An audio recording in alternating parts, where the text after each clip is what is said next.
How can we keep the city pretty when our infants are on the streets, people? Get these kids a place to sleep. I got something to say. I got something to say. Look at the father as the head of their household. We're back again to I've Got Something to Say, and we have a couple who has a story to encourage you. Here we go. Tell us your story. Well, we did share earlier about another, well, we have 7 children, 2 in heaven, 5 here on earth. The 2 in heaven are Courtney, who died of SIDS in 1988, and our second one was a little boy named Aaron. So the story we already shared about the loss of Courtney. So we had, at the time when I became pregnant with Aaron, we had 4. We had 4. We had, okay, Melissa, Jessica, Scott, and Brent. And here was number 5 coming along. We were so excited. Okay, just for clarity, I want to make sure that they understand that you all have lost 2 children. 2 children. And the oldest was? 3 months, and that was Courtney at 3 months of age. And Aaron, as you'll find out in the story, he lived about an hour. Okay, so you lost both children before they were even 6 months old. Yes. Okay. Yes. So during my, so we found out we were expecting, real excited. And then, you know, I had this experience, and looking back on it, I believe it was the Lord. I turned over one night in bed, and I felt like He impressed on me these words, "This baby is different." And at the time I thought, oh, whatever, you know, yeah, He's going to be different because we're different. Right. We're very different. So, and I'd had a number of pregnancies, but for some reason I was concerned with this pregnancy. By the time it was time to go in for, at this point, you had a standard routine sonogram at about 20 weeks. Were you having any problems, or? The things that, you know, as anyone who has had children knows, I didn't feel him kick as much as the other babies did. And I was having a lot of Braxton Hicks. Those are those practice contractions that you have before. You know, they're not labor, but they're just kind of like practice contractions for you, for labor. So I was having a lot more of those, and I didn't feel him kick as much. And so the night before I was going to go in for the sonogram, I remember thinking, I was a little apprehensive. And I never am apprehensive. So, but we did. We went in. I'm laying there on the table, and they're doing the sonogram, and we had the kids in there with us, and you know, the person who's doing the sonogram was very tight-lipped and very quiet, and left the room, brought a doctor in, which gave me, I knew then there was a problem, because usually, you know, they don't bring in a doctor to look at a routine sonogram. So, but, you know, no one told me anything, and went home. Later on that afternoon, got the call from the doctor that there was a slight abnormality in the, you know, actually in the results of the sonogram. So what did that mean? They thought maybe there was water on the brain, that sort of thing. So again, you know, after losing Courtney, and now the chance that we could have a real problem pregnancy just was. It was overbearing. It was yeah, it was overwhelming. So we waited a few days before we had to go in for another sonogram that was going to be more detailed. We went to UCST Center and had that sonogram where it was confirmed. Our baby, he had a condition called trisomy 18, and what it is, it's fairly common, but not that common.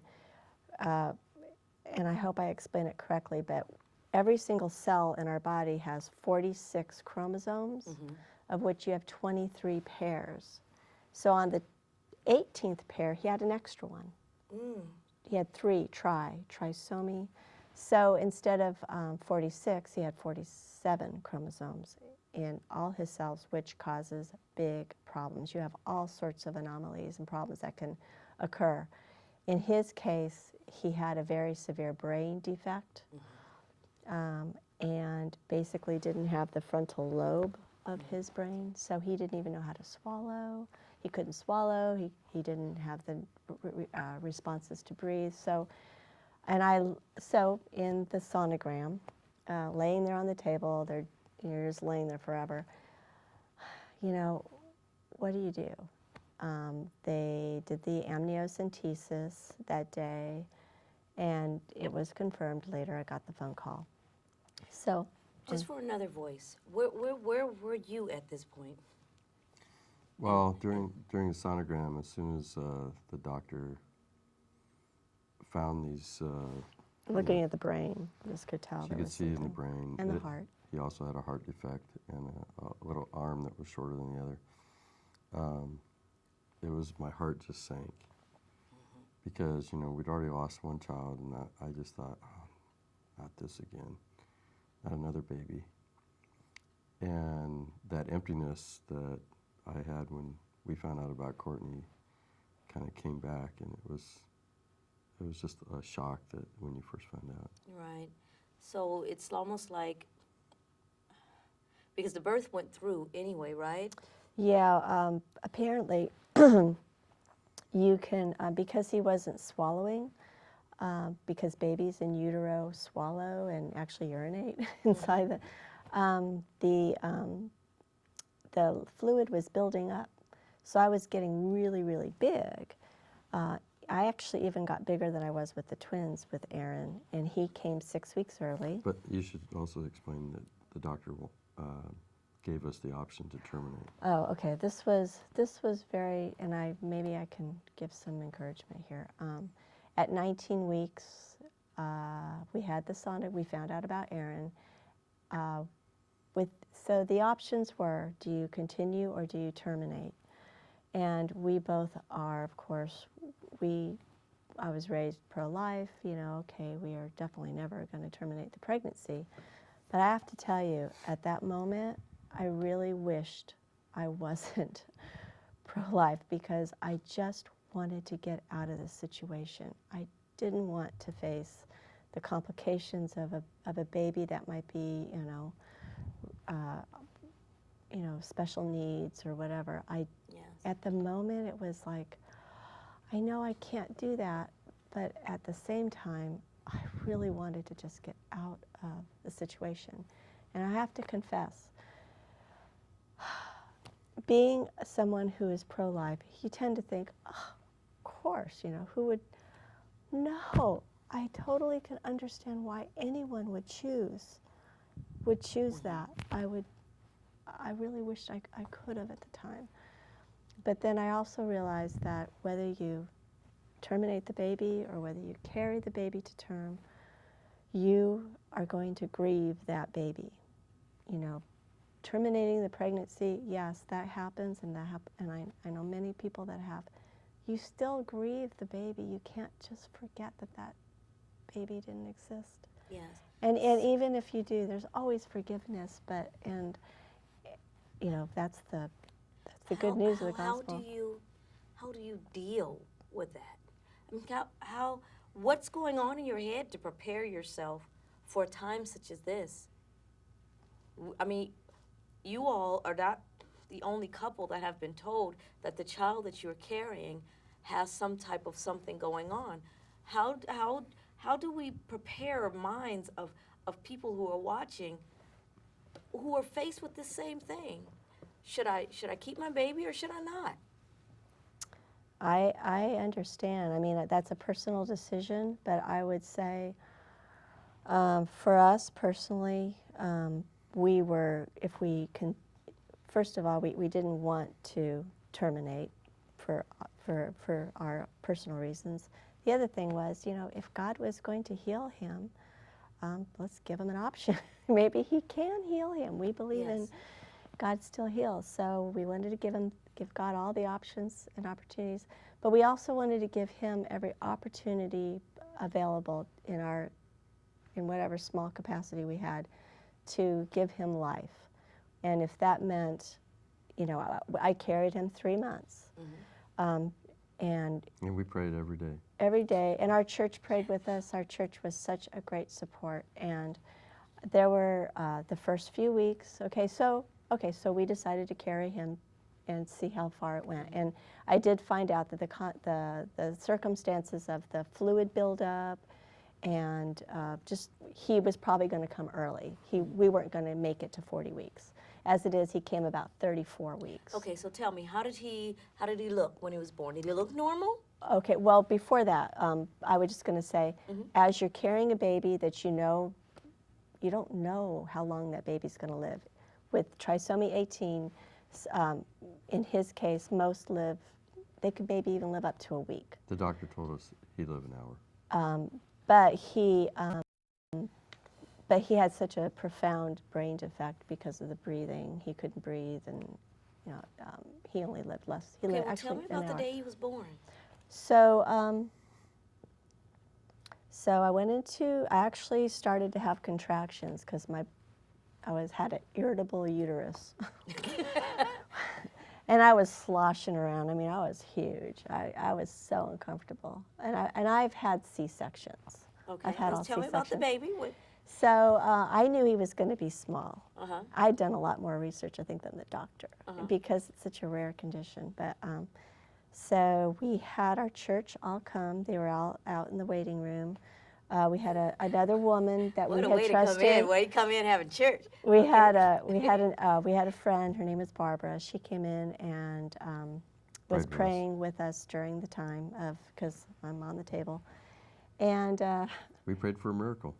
Yes. But you know, I personally, I know they were all praying for a miracle. I never felt like God was going to heal him this side of the grave, although I would have loved it, definitely. We still got a miracle. We did get a miracle. So anyway, I'm laying there, and they break my water, and it's like everywhere, all over the place. But he was born, we have a picture. You could tell something was off with this syndrome. They do have a bit of a Down syndrome look. In fact, Down syndrome is trisomy 21. It's on the 21st pair. So he did have that look, but it wasn't so much that. It's just, and I knew his face was going to be cute because. Because you cute. Yeah, but she is. I'm not. But with this, you don't know. There could be cleft palate, which is cleft lip or whatever. But I knew he had a nice face. He just looked beautiful. He looked perfect to me. He didn't look weird to me at all. We got to hold him. I mean, of course, all I saw with his little face, and I do want to give a shout out to a friend. Her name was Debbie. She had she took pictures. I didn't even want to have pictures. She took pictures, which I am so thankful for. So Debbie, thank you again, because those are the only pictures I have of him. Yeah. And I thought he was beautiful. Later on, as I looked at him, I realized something was different. Would you, if someone else was, finding out the same thing right now, would you give them advice to keep their child, or would you give them advice to let the child go? What would you say? Well, I'll tell you, my experience, I was praying for healing. I was praying for God to give a miracle. And speak up a little bit. So I was praying for the Lord to really give us a healed baby, a whole baby, a baby here that we could keep. The Lord did give us a miracle, because during that hour, I wouldn't trade that hour for any hour. It was a great hour. We got to hold Jesus, because if you love the least, thank you, dear Jesus. You love. There isn't much, less. The doctors wanted to terminate him. He could only live an hour. His body was broken. His heart was broken. His brain was broken. But we loved him, and we loved Jesus in that little baby. And he had half his body was already in heaven. And yeah, it was like it was a special hour. Yeah, I would say it does, it's very, very painful, but I think in the end it's healing and there's a closure. I can relate to after he was pronounced dead, I had him till, that was probably, I don't know, maybe 3 o'clock in the afternoon. I had him till maybe midnight or so with me, holding him as friends and family came in and saw him and sang with us, prayed with us. And I held him, and I mean, I remember the nurses coming to take him away. They had to take him away. What does that feel like? I have to tell you, I don't know if I've shared this with you. At the time, it was incredibly difficult to let go of him and give him to the nurse. I remember the nurse taking him and going, he's so warm. I mean, you know, I had held him tight all that time. The hardest thing, though, was when they did, you know, take him and they wrapped him and she covered his face. I didn't want to see his face covered. I was like, he had a beautiful face. And that was painful, but at the same time it was, okay, I'm going to see you on the other side. Amen. I'm going to see you on the other side. And you're not going to have a broken body. You're going to have a perfect body. What about hope? Can you give someone hope that's watching? They're here, and they're drawn into what you were talking about. Yeah. Well, I think every baby is God's creation. And he doesn't, he's a creator, you know, and he creates for eternity, not for 60 minutes or 10 minutes or 100 years. He creates for eternity. And we got to hold that little guy for a long time, and it was special, and I just feel really blessed. Yeah, I look at it as you were able to really hold on to one of God's thoughts. He thought of that baby. His name's Scott? Aaron. Aaron. He thought of Aaron. Aaron Michael. And said, Aaron will be birthed to you all. Amen. And he says, I'm going to allow you to hold on to something. I want you to know how precious of a creation that I can make. And I'm going to allow that to go through you all, which makes you just as precious. It's an amazing. It is amazing. And you know, and we have 5 children here on the earth and 2 grandchildren. And every time we get to participate in their lives, you know, we just feel blessed as parents and grandparents that, you know, God has given us these gifts, because they are gifts. I know, if I don't know anything else, I know that he have taught you all how to appreciate life. Amen. Amen. Can I just share one more thing? Go for it.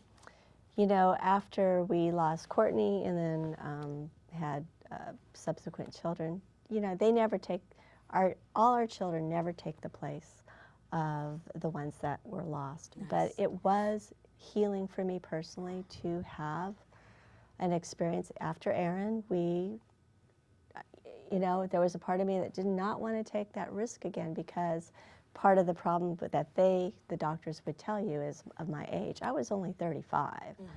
But they'll, you know, you got old eggs, you know. So, but to take the chance to have another baby with this could possibly happen. Could this happen again? You know, that's just going, even though the odds are, it's not, but you still have that.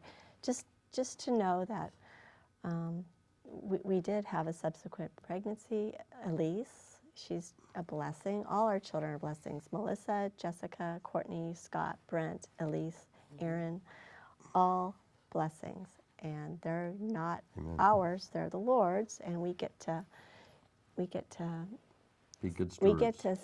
we get to spend all our, you know, our days with them. But I would just be encouraged that, you know, don't be afraid of possibly another, you know, pregnancy, another Keep birth.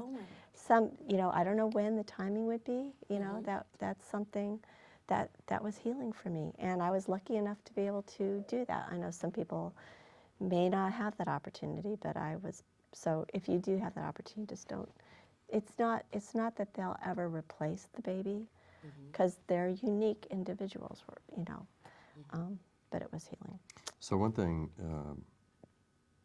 as I shared before, when Courtney died, I was afraid of death. I was actually afraid to look at face to face. How did you do with your son? So here I am looking at a son that's going to pass away in an hour. I'm going to have to see it happen. And this is the first time holding a child that was about ready to actively die. passing away. And all I can say is, Jesus has authority over death. His resurrection life is in us. Yes. And He death has conquered no death. victory, and death has no sting. You're going to make me have some Jesus- church over here. Yeah. Jesus is our resurrection life. And you know, it's awesome, and I get to share that inspiration with everyone. Death has no victory, and Oh we my are God. blessed in Jesus. Well, you know I have to say this. Now that we're at the end of our show, I just want to share something really quick. Two things. One thing that comes to mind is, man, she has walked in the same shoes and he has walked in the same shoes as Mary. Can you imagine how Mary felt as she watched Jesus hang on that cross and knew that he would be leaving soon? The pain and the agony that she suffered, the loss, began mourning while she watched. She knew that it was going to happen. But what I find so amazing about it all, that same promise that Jesus made to get back up is that same promise that says that he's got this baby. He says to be absent with the body, be present with the Lord. He had the baby with him, and that's amazing to me. And then the second thing, I think of a good friend. They're out of Alabama, and they gave birth to a child, and the baby came out looking Down syndrome, and which she is. But to remember that babies are a gift no matter how they come. They are a gift, and they have embraced this child in such a way that now they have birthed what you call the Miracle Foundation. And they are helping people all over the world who has children who are Down syndrome. And so just because your child is born unique or special does not mean that it is the end of the world. They are still a gift from God, and they are still made for a purpose. They may change the lives of someone else, they may bless the lives of someone else, but they are certainly a purpose. And so I just thank you on today for watching. And if you're faced with the same situation as Doug and Theresa, please don't give up. Please don't give up. You go forward, you trust God, and know that he is not going to let you down. That baby's special. In one way or the other. Just sit there and wait and see what God is going to do. God bless you. Thanks for watching. Ciao. How can we keep the city pretty when our infants are on the streets, people? Get these kids a place to sleep. I got something to say. I got something to say.